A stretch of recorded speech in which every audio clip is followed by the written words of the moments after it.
So we've been speaking in the last two lessons on chapter 7. Today we're going to continue in chapter 7 and move to one more sub idea from that which I have touched upon before.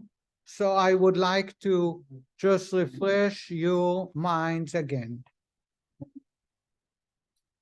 What we have covered so far is that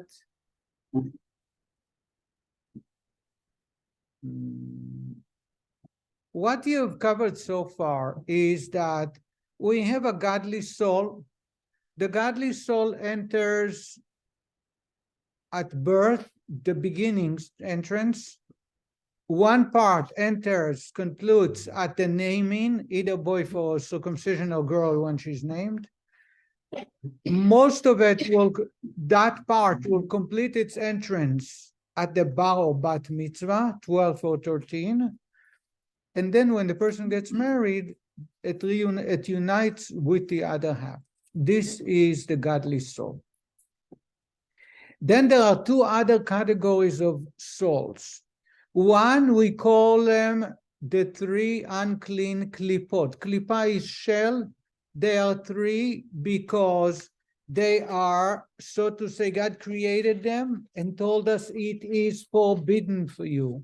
It is not for you to interact with. So non-kosher meat, drinking blood, working on Shabbat involves connecting with the three unclean klipot. Why are there three?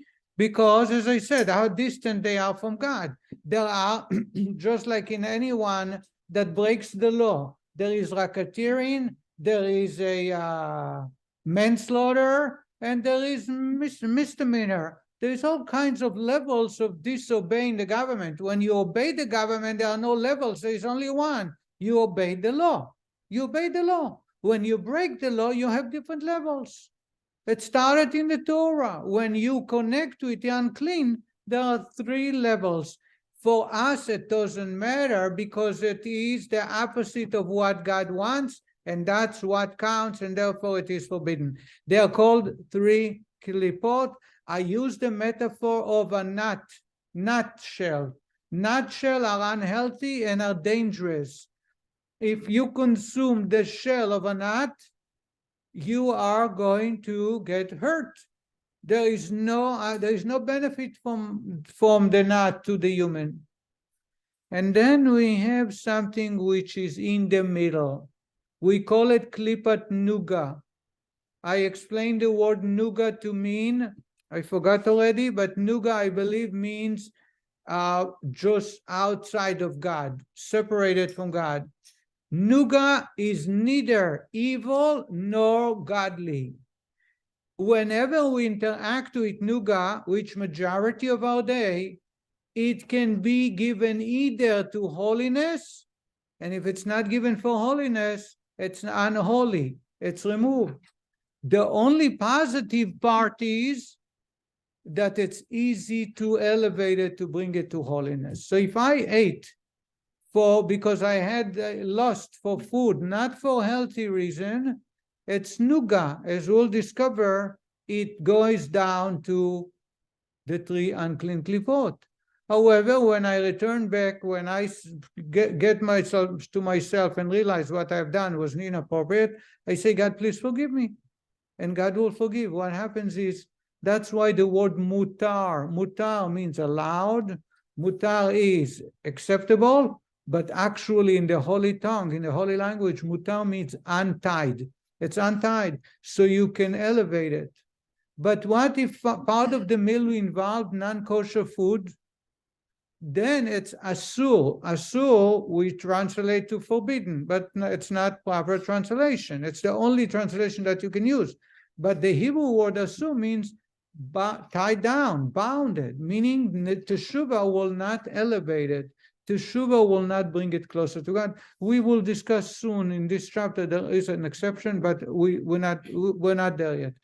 Does that answer your question, Harry? Okay. You can't name the three klipot that are unholy. They are named in Ezekiel. Ezekiel, and I shared that in a lesson. Why Ezekiel, when he described just before he sees the chariot, that's the way the words he says. And I'm so going to say them in Hebrew because it's the words of the prophet. You understand the Hebrew? He says, just a minute, I want to find it because it's important.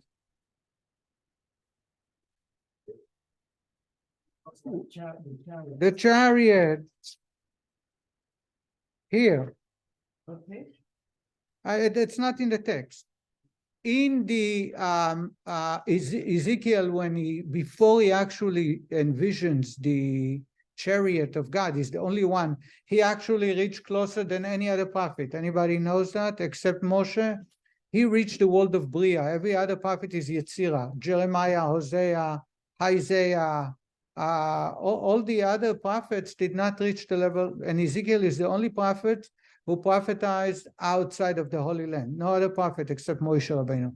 All other prophets had to have been, it's a prerequisite, it has to be in the Holy Land. In Babylon, there is a burial site in Iraq today of Ezekiel. Ezekiel's burial site. What? I know, I have seen pictures. I've not been there, but I've seen movies. I've seen videos. There is a burial site of Mordechai and Esther in ancient Shushan. It's guarded by Muslims, from extremist Muslims, but I've seen a video once a year. This guard allowed some people, with a lot of bribery, of course, to enter, and you have to go to a cave, and it lacks in a few, so to say, walls. Once you enter, you see it's ancient writing on the wall, and in the center you see the burial site of Mordechai, and next to it another one of Esther. And same thing, you have the burial site of Ezekiel. Ezekiel never been to Israel. Ezekiel, the book of Ezekiel starts, V'ani yoshev al nehar kvar. I am sitting on the banks of Nehar Kvar. Nehar Kvar is the Euphrates, or one of those rivers that are crossing Iraq. But Ezekiel says, what he experiences, ruach se'ara, a strong, mighty wind, anan gadol, a very heavy cloud, ve'esh mitlakachat, a self-consuming fire. And he says, ve'noga lo saviv, and a very dim light all around it. And suddenly when he passed that, that's when he came to holiness. The Kabbalist, the Zohar, tells us that what he described, again, a strong wind, a cloud, and a fire represent the three unclean klipot. That's all we have to. Okay? Noga, Saviv, around it. Noga, the word Noga is, by the way, is the name of a planet. And Noga in Hebrew, it's from ancient Greek, means dim light, and that's very appropriate for the shell that we're talking about. Did I clarify myself? Huh? Noga is a name in Hebrew, that's correct. What does that mean? I don't know. Huh? Noga, yeah, Noga is a name in Hebrew. But in Hebrew, they have a name Achitophel too. What can I say? Achiezer is not bad. Achitophel was not so.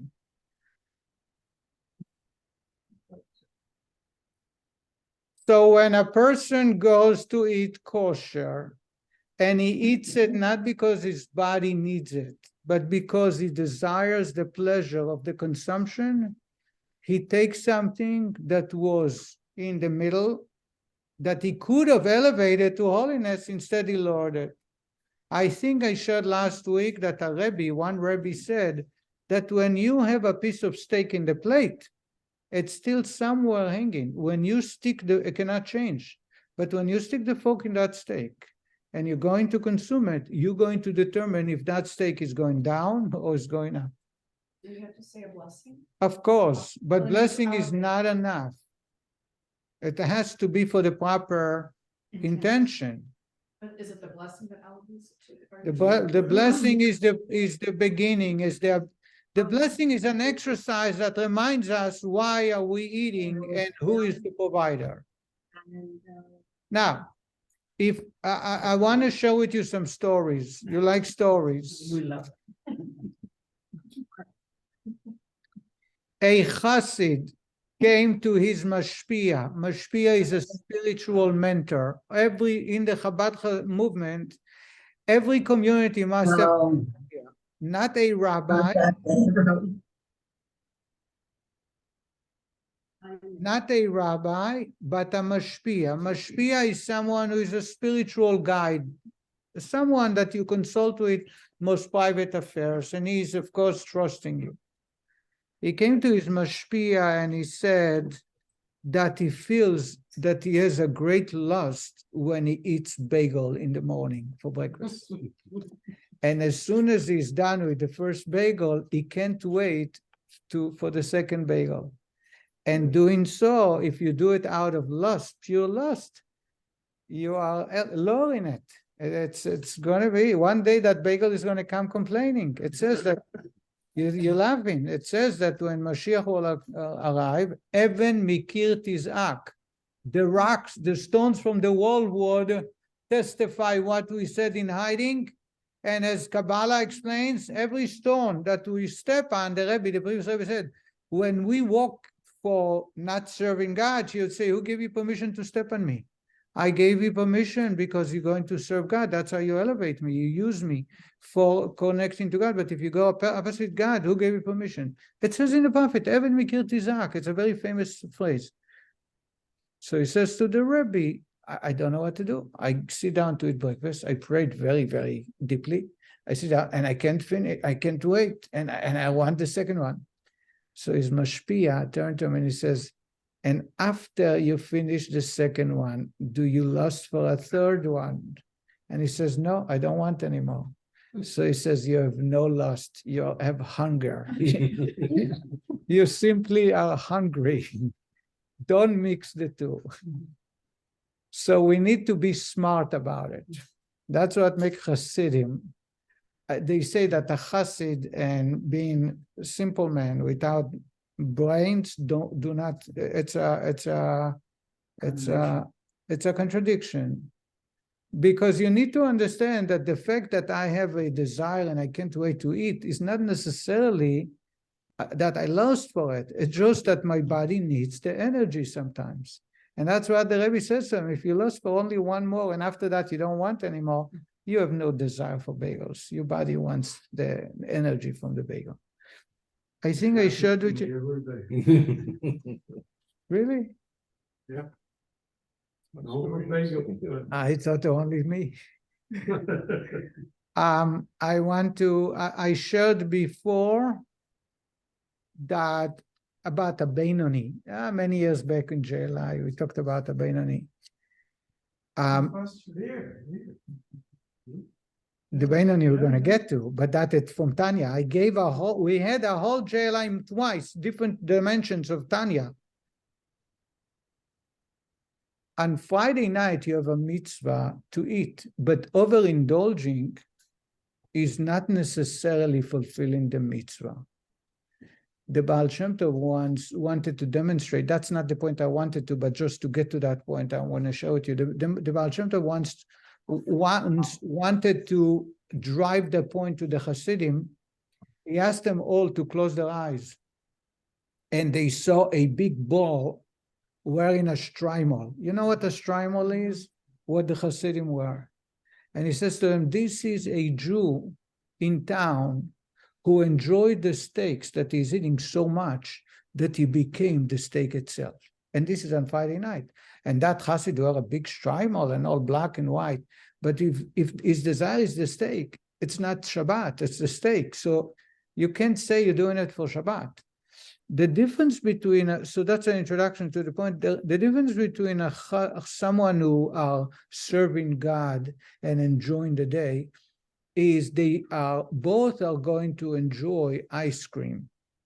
But a person who is there to serve Shabbat don't care about the flavor. He enjoy ice cream. Ice cream is good to take down the food. Ice cream tastes good. But if someone is asked what flavor of ice cream you want, and he only wants butternuts or he only wants pecan, that means that it's all about him. It's not about the ice cream. Does it make sense? Did you understand what the point I'm making? Okay. Now we can continue. We are on page 118. When a humorous remark is made with the intent, with this intent, the vitality of the words which originates in Klipat Nuga is extracted from the evil of Klipat Nuga and is absorbed in sanctity. We talked about humor for the sake of opening up our mind to study Torah. Now, the rabbi is going to talk, what if I take something that's kosher and I lower it down because I do it just for my own lust, my own desire? On the other hand, if a person is one of those who gluttonously eat meat and quaff wine in order to satisfy their bodily appetites and animal soul, then since of the animal soul's 4 evil elements, this desire belongs to the element of water, from which come the appetite for pleasures. We talked about the four elements in chapter 1. Water responsible for pleasures because the through water all plants grow. So if someone has a desire just for the taste of the food, he is lowering it down to 3 klipot. As explained in the first chapter, all evil characteristics come from the 4 evil elements of the animal soul, with the appetite for pleasures emanating from the element of water. In such case, the vitality of the the vitality of the meat and wine that he ingested is thereby degraded and absorbed temporarily in the other evil of the 3 unclean klipot. When he did it for pleasure, pure pleasure on the weekday, not for serving God, not for the body's use, he is lowering down that food, that meat, to the 3 unclean klipot. His gluttonous body becomes a garment and a vehicle for this klipot. He is feeding the unclean klipot. The term vehicle is an analogy for total subservience. Just as a vehicle is completely subservient to the will of its driver, having no will of its own, so in the case of this person, totally subservient to the 3 unclean klipot. Just like a chariot or horses are led by the rider, so is the person is led by the 3 unclean klipot. They want to be fed, and they force the person to eat for gluttony, for his own pleasure. Thereby is lowering the energy of the food into them. But his body remains so only temporarily until the person repents and returns to the service of God and his Torah, whereupon he ceases to be a vehicle for the klipot. The energy of the food and drink is then released from the klipot and returns to sanctity. So when I say at the end of the day, God, please forgive me, it will be elevated back. It's going back to holiness. Why? For inasmuch as the meat and wine were kosher and permissible, in other words, he didn't steal it from somebody and he ate it when he's allowed to eat, not that the day he's supposed to fast, and he made a bracha prior to it, so it's all permissible. He overcome all other challenges, and it was only the person's desire for pleasure that degraded him. They have the power to revert and ascend with him when he returns to the service of God, at which time the strength gained from the food and drink are utilized in serving God. So if all was well, and it's only his desire that lowered it, when he return back to God, he elevates it back. I hope it's clear. We have spoken about it many, many times. Harry, you have a question? I find it difficult when I'm eating, concentrate on anything other than eating. If I say to myself, God, I'm doing this not because I want to eat the food, but I want to serve you, it's like almost like for your body. That's why I was doing things. I'm saying that I don't think about it. You don't have to. I never did that. Harry, I am going to address you with a story, but before I need to address this. It is what differentiates the Chabad Hasidim. We are not holier than thou. I don't feel that I'm holier or closer to God than you are. I have challenges and you have challenges. I don't know about you. I can tell you I fail many of the challenges. I'm not a holy man. However, I do feel that I have a purpose in life. I do feel I understand how to serve God. I do feel that when I have the opportunity to serve God, I do it out of joy. And that way, I have yet to find anybody who can compete with the Chabad way. I've not. In fact, in the last few years, 20 years, every group of Hasidim, those who oppose Satmar, Gur, Belz, they come and they flock to study it because people are searching for purpose in life. Life has become so easy that people are searching a little deeper than just making ends meet, and they can't find it other than here. I am here to tell you that this is the way your grandfather, great-grandfather lived. I think I shared with you, my grandfather, every Friday night on Shabbos, every time you'd say, Lechoved Shabbos Kodesh, on a holiday you say, Lechoved Yom Tov. They would say it before the meal, during the meal. In fact, all other Hasidim say L'Shem Yichud before they do a mitzvah. You know what L'Shem Yichud, I'm not going to go in here. Chabad Hasidim don't do it. Why do they say L'Shem Yichud? What's L'Shem Yichud? I'm here to serve God. And they do it they say it few times. I am here to tell you that it's doable. I'm here to tell you that it makes you enjoy eating because you feel that you're serving God. You're not taking away time from God. You're not doing something against God. And it puts you in the right mindset to not overindulge, to not get addicted, to realize if it's about serving God. So if someone didn't serve you on time or the food wasn't exactly cooked to your liking, you can still serve God with that type of food. In other words, the ego is weakened. It's not just a win-win situation. It's a win-win-win-win-win-win situation on every aspect and every angle. That's why you study Tanya. I am begging you to try it, and you realize over time, not a long time, that becomes part of life. I am no perfect. I don't do it all the time. Huh? It has become part of my life. That's how I grew up. Okay, so why? I just question myself. Am I thinking right?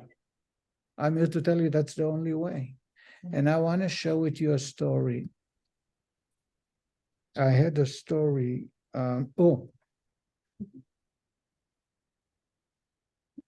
Here is a story. The third Chabad Rebbe, his name was the Tzemach Tzedek. He was named the same as the Rebbe, and his wife was the same name as the Rebbe's wife, the Chayamushka. He lived in Lubavitch, which is in White Russia. And when he was traveling, everybody knew that he was a great sage. He was known. There is a set of books of responses that people ask him about marriage, divorce, issues from the Talmud, that he was one of those giants that the entire Jewish world returned to for questions. One day he came to a village. The villagers were told that he's coming in to the village for a few days on his journey. So he's going to stay there for the weekend or a couple of days. There was a shoichet. There was a slaughterer. And he came to introduce himself before the rabbi, and then he showed him the knife. My father was a shoichet. It's very common on a very giant universe. Yeah. We need to everybody is on this one. Okay. And the rabbi usually you show them the knife, because the knife has to be so sharp, not one split, not one neck. Yeah, and you go it by the nail, and if you feel a little bit, it's not kosher anymore. And so my father would stand in the kitchen of the running water and sharpen knives. He had stones from Germany, from Japan, from different countries, and he would do it all day long. And so the shoichet, the slaughterer, he said to the Rebbe, "Here is my knife, I want you to see." And the Rebbe tested him in Jewish law of slaughtering, and the Rebbe was pleased with him. So he said, "I will eat from his slaughtering." In other words, You don't trust anybody just because there's a stamp is not enough. So he was lucky that the Rebbe agreed. It's a small village. He wasn't known, but the Rebbe, upon seeing and receiving the answers, trusted him. So that weekend, he ate from anything that man slaughtered. At the end, before the Rebbe left, the Rebbe wanted to thank him. So he summoned he called him in to thank him for being in town and doing what's right, being a God-fearing man and not taking shortcuts, making sure the knife is very sharp. And so he asked the Rebbe the following question. He says to the Rebbe that he realizes that over the years, there are new restrictions, there are new laws that were enacted in the Jewish tradition. And he always wondered, if it's forbidden today, what happened to the previous generations that didn't live when it was enacted? Were they eating non-kosher food? Now, he was referring particularly to the law of slaughtering. There are animals that the rabbis, out of fear that there is no clarity about the discoloration or growth, when a cow or a bull is slaughtered, they have to be checked in the stomach. And I think I told you, I have a cousin who worked in Postville, Iowa, in the kosher slaughterhouse. He said to me that today, practically, if you don't have a business for non-kosher meat, you cannot survive in the kosher meat industry, because 2/3 of the bulls or cows or goats that are being slaughtered will be found with questions, simply because they graze in the farm, they eat nails, they eat wood, they really eat nails. And the nail can puncture the kidneys or something. So, and there is growth, there is constant extra growth.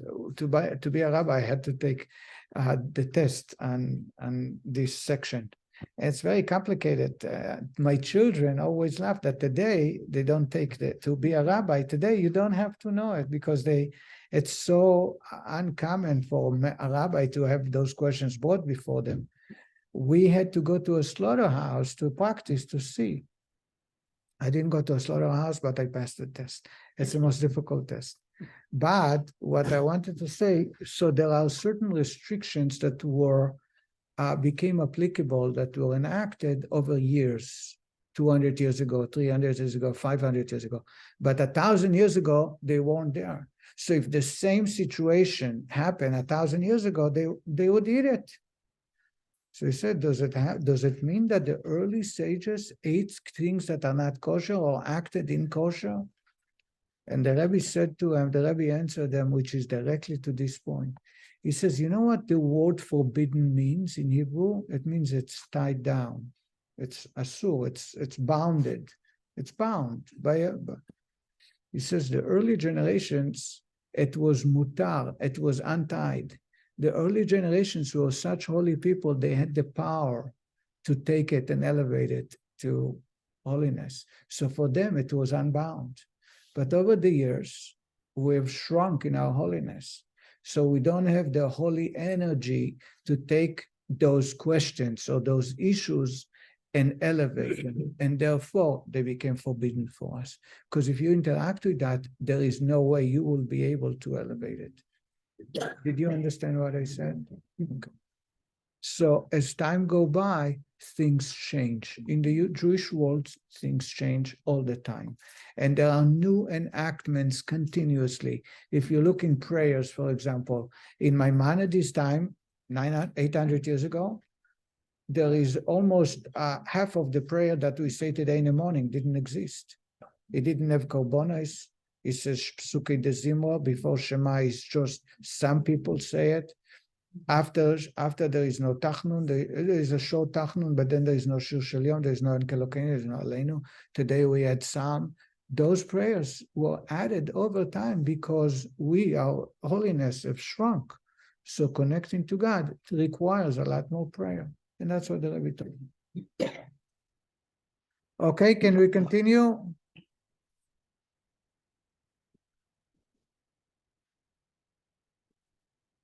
This is implied in the term heter, permissibility, and mutar, permissible. That which may, page 119 in the middle, that which may be done or eaten is called mutar, literally meaning released or unbound. In our context, the term means that the permissible object is not chained to the klipot. That is to say, it is not tied and bound by the power of the extraneous forces, that is, the klipot and sitra achra, other side, which are extraneous to the realm of sanctity, preventing it from returning to and ascending to God. Rather, it can return and ascend to God when the person involved returns to the service of God, as explained above. However, nevertheless, even when this energy reverts to sanctity through the person's return to the service of God, a trace of the evil remains in the body. The Rebbe says, let's say I ate kosher. I didn't steal the money. I worked hard to earn money. And I did not eat it on a time when you're not allowed to, before Kiddush on a Friday night, or on a day of fasting, or after I ate meat earlier and now I'm eating a pizza. I did not wait enough time. I'm eating it. It's proper. There's no sin. The money earned. And I make a bracha before. And if it's bread, I wash hands before. But I do it because I have the desire, the burning desire to enjoy the food. Then it went down.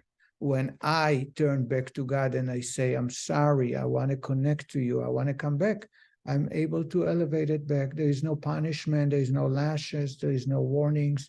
It's just the ability to bring it back to holiness.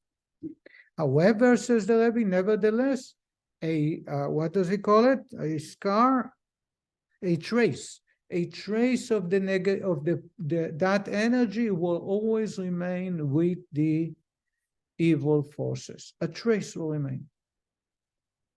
Eating permissible food for bodily pleasure causes the food to ascend into total evil. Subsequently, the food becomes part of the body, though repentance elevates not only the person, but also the energy of the food and drink as well. Still, having become a part of the body, a vestige of evil remains.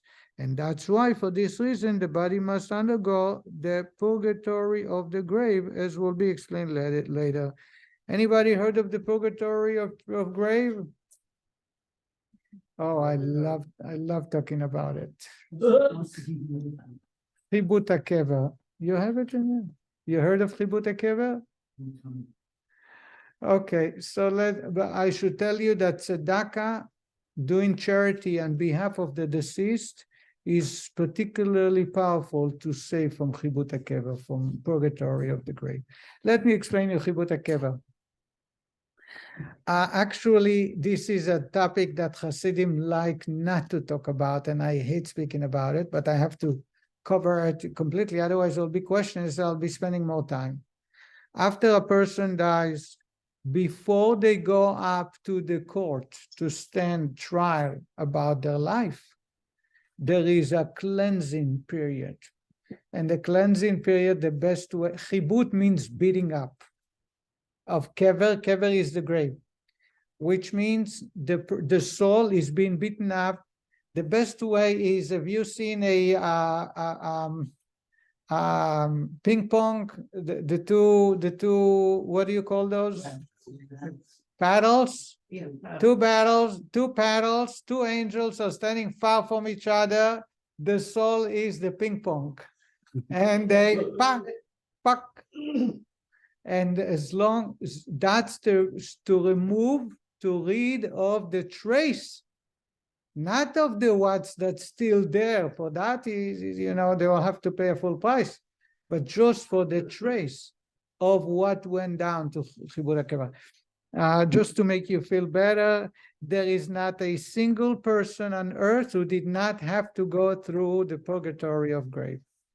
Everybody has to. Some have just a minute, some are 2 days, 5 years. Huh? Everybody. But somebody went straight. Who went straight up? Elijah. Everybody has to go through. There are very few exceptions, but not Elijah. How about Sarah? Sarah? I don't know. I don't know. But we are you will see it in chapter 8. He's going to talk a little bit about more. So the more traces you have, the more of the trace remains, the greater, the longer the game goes, and the shorter the trace. What is the game that they, That's Chibut HaKeva. Yeah. Rabbi, what is Ah. the, You have it already. what is I the think the game angels are that gonna get tired of it.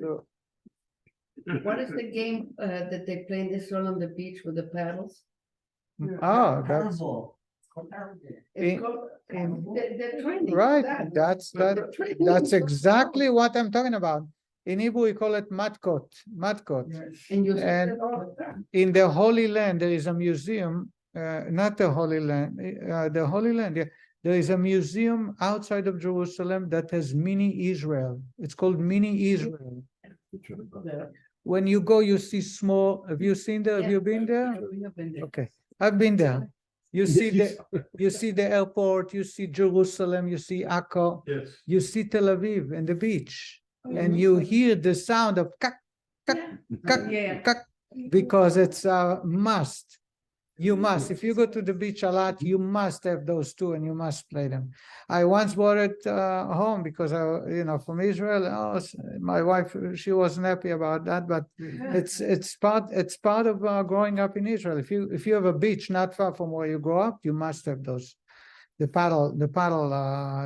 two paddles. You also have paddle gun by the throw the ball, it sticks to the pad. Yeah, that's not the one. Yeah, that's the one. Yeah. So. It's where the Dead Sea Scrolls are. Yeah. Can we continue? I just want you to know I have an issue with my diet, and I told my doctor that because it's very hard for me to keep the diet, I stopped eating. I eat less because every time I want to eat, I say to myself, this is not good, this is not good, this is not good. So what's left for that's good? I can't eat it. I don't like what's good for me. So I said to him, so he says to me, that's exactly what I meant. Eat less. You know what? That's exactly what they're talking about. Eat less. Do less activities. You will have less to deal with, and then less trace. Simple as that. Just think about it. Now you tell me.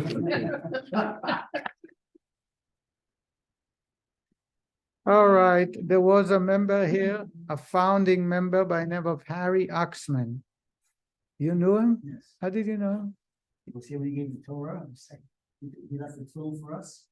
You were here when he was alive? Certainly. So you're really an old timer. He's not gonna say how old you are.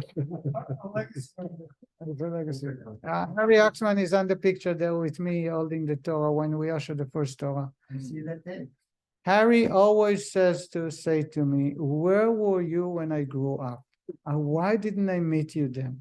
Why? I wish I met you then. He always say that to me.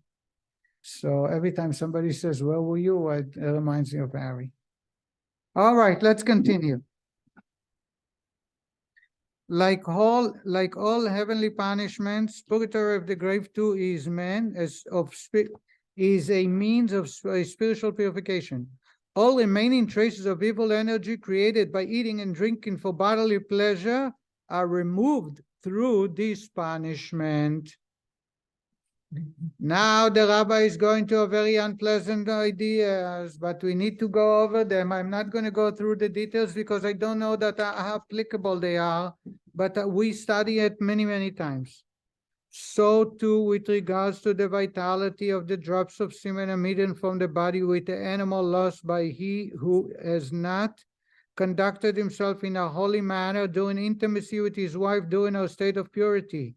Here too, the vitality of is temporarily absorbed in the total evil of 3 unclean klipot until the person repents.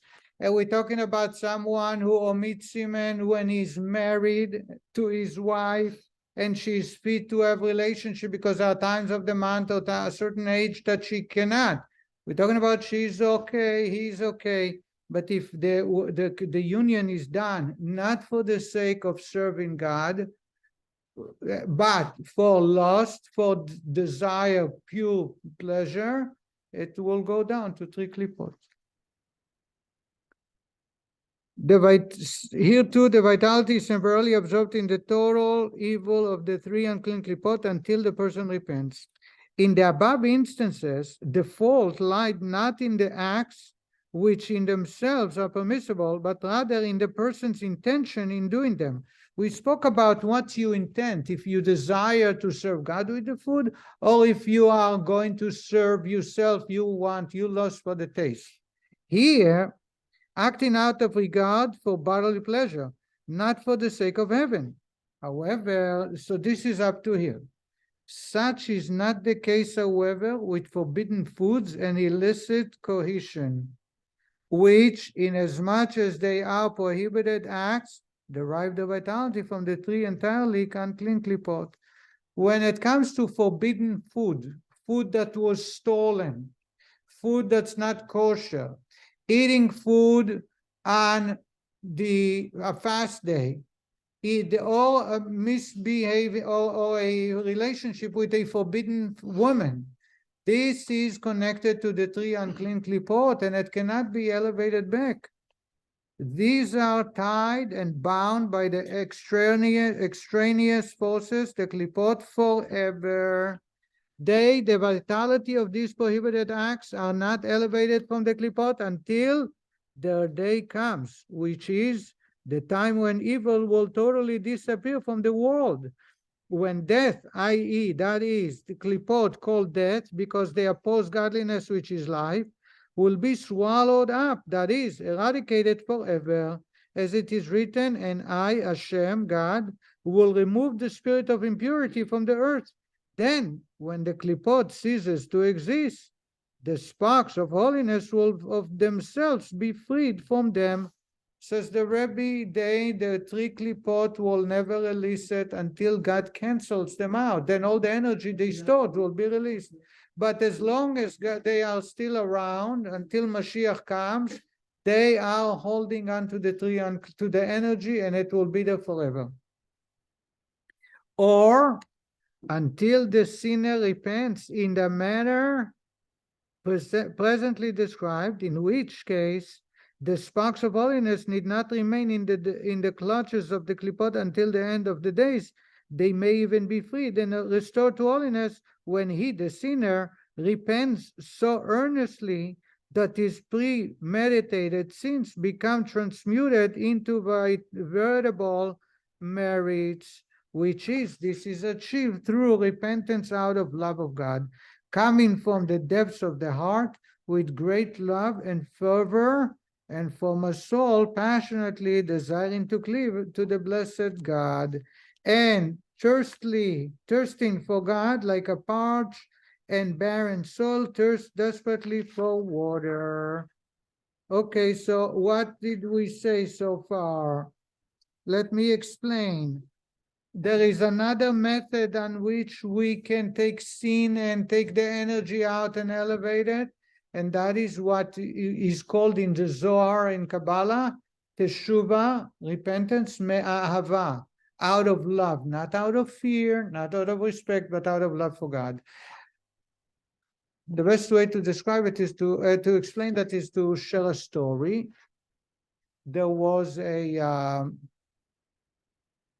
There is a story that I shared on Yom Kippur a few times. Rabbi Elazar ben Dodaya. Anybody heard of the story of Rabbi Elazar? No? What's the story? There was a man by the name of Elazar. He lived during the Tanaic time, 1900 years ago. And he had committed every sin in the book. And one day, he started traveling around to meet women.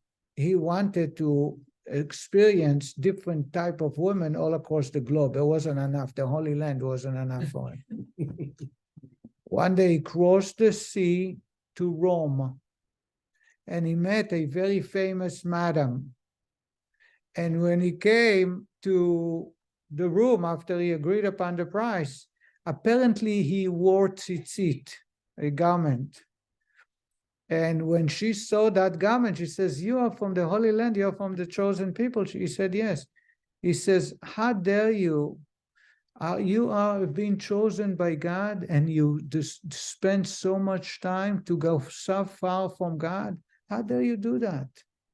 And he says to himself, if this woman of ill repute was able to see how low have I gone, how is it possible that I, with all my wisdom and background and family and community, wasn't able to see how far I went?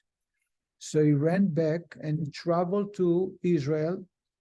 He landed in the port of Haifa, and there are mountains in Haifa. Anybody who's been there? He went on top of a mountain and he sat on a rock and he started crying. And he cried and cried and cried until his soul departed his body. A heavenly voice came out, says, "Woe, Ashrecha, great you are, Rabbi Elazar ben Dodaya." Rabbi Elazar, the son of Dodaya, now they call him Rabbi. Yesh koneh olamo b'sha'a echad. It is possible for a person to acquire his world to come in 1 hour. 1 hour, sha'a also means change, move. A new move, lish'ot means to change attitude. In one change, the sin caused them to come so close to God that all his sins turn into merits. Because they did not committed so many sins, he wouldn't be so far and deep down, far from God.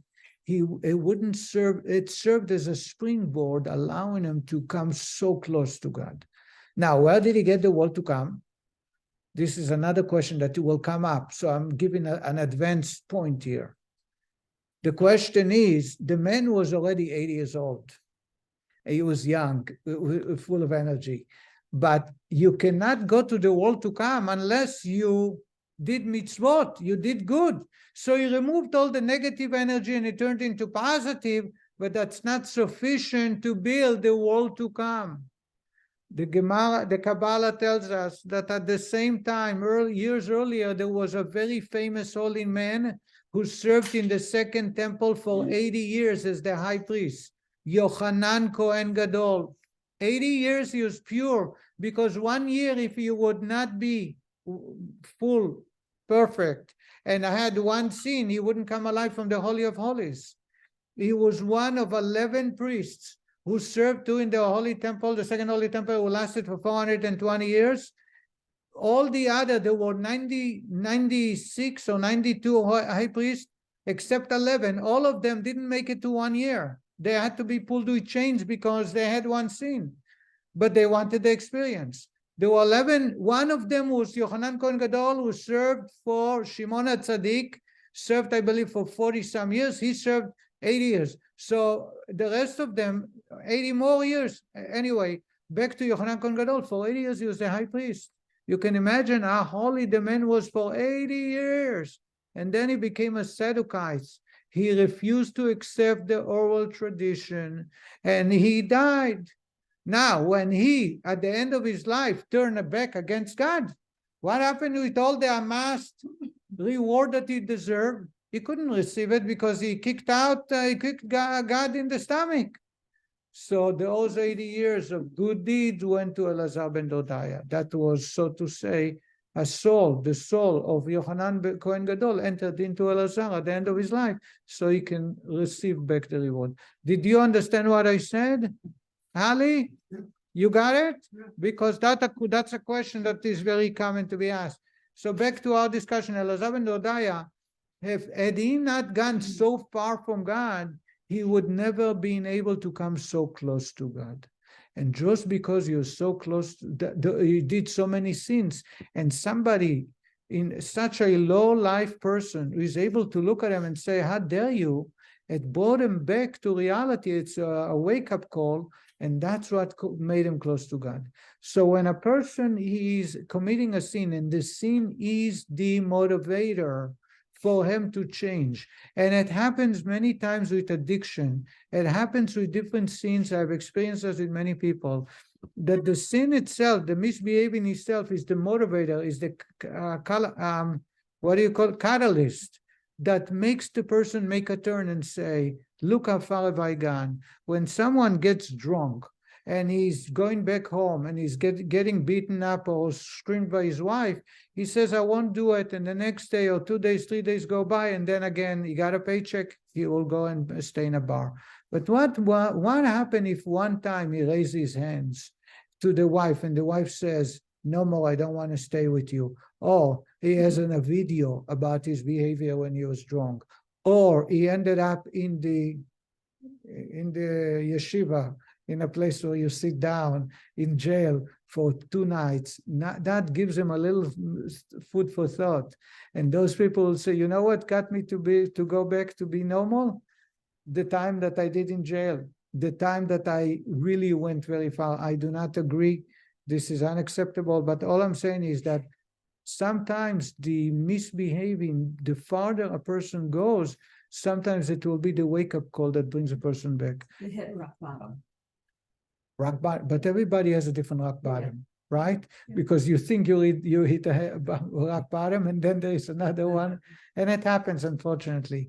There has to be a wake-up call. Sometimes I have great admiration, and I'm not here to judge because we shouldn't judge. It's forbidden to judge. It's not appropriate to judge, and I'm not sure that I can judge because if I were in their place. But I have had close experience with several people who were addicted, and some of great success story, some unfortunately not. And so I know a person that ended up under the bridge, sleeping few nights from a very successful business. And he became homeless, literally homeless. His family was afraid to allow him into the house because he's going to steal the stereo, the TV, the things were missing to feed his addiction. And one day he said to himself, look, I used to sleep in an apartment, in a high floor apartment, a beautiful place. I'm sleeping under the bridge. I am not going to allow myself to be there. It's not going to be out of a choice. And the strong will, the motivation that constantly remind him to how far he went is what got him to a very, very successful person. You need a very strong will. It's very unusual and it's a very difficult task. And as I said, I don't judge anybody. It's not right. It's forbidden and we shouldn't judge. But for those people who are able to overcome great, great challenges, they look back and they say, the hitting rock bottom is what motivates them to change. And that's what the rabbi is talking. Sometimes a person out of a despair, when they realize how far they've gone from God, is what makes them turn. Now we can turn to those sins and say, you are the catalyst, therefore it should be included in the good this. I want to share with you 2 stories. I wanted to finish the chapter, it's not going to happen, so I'm going to show you 2 stories. The first one is Rabbi Levi Yitzchak of Berdichov. Anybody did not hear this name? The Rabbi of Berdichov, Levi Yitzchak, is known as a lover of all Jews. One day he walked in the street in the month of Elul. The month of Elul is when you start waking up, preparing for Rosh Hashanah. And he sees this man who left the religion. And he was living a happy life, happy-go-lucky, drinking, eating whatever he wants, having, he left his wife. And the rabbi turned to him and he says, I'm jealous of you. He says, hi, Rabbi, good morning. So the rabbi turned to him and says, I'm jealous of you. He says, really, jealous? Why? He says, because if you turn back to God, you can have the merits of all the sins you committed. These are merits that I'll never have because I never tasted sin. I didn't do so many sins. So the man turned to the rabbi and he says, Rabbi, I have an idea for you. I think I'll wait for 12 months. And next year, this time, you'll come back to me. You'll be even more jealous of me. So the rabbi told them, I have let me share with you a story. He says there was a man who owned the village and he leased an inn, a hotel with a bar and a restaurant to a Jew, a Jew, a non-Jew, it doesn't matter. And one day, this owner of the land decided to come and visit. He was traveling for a hunting expedition.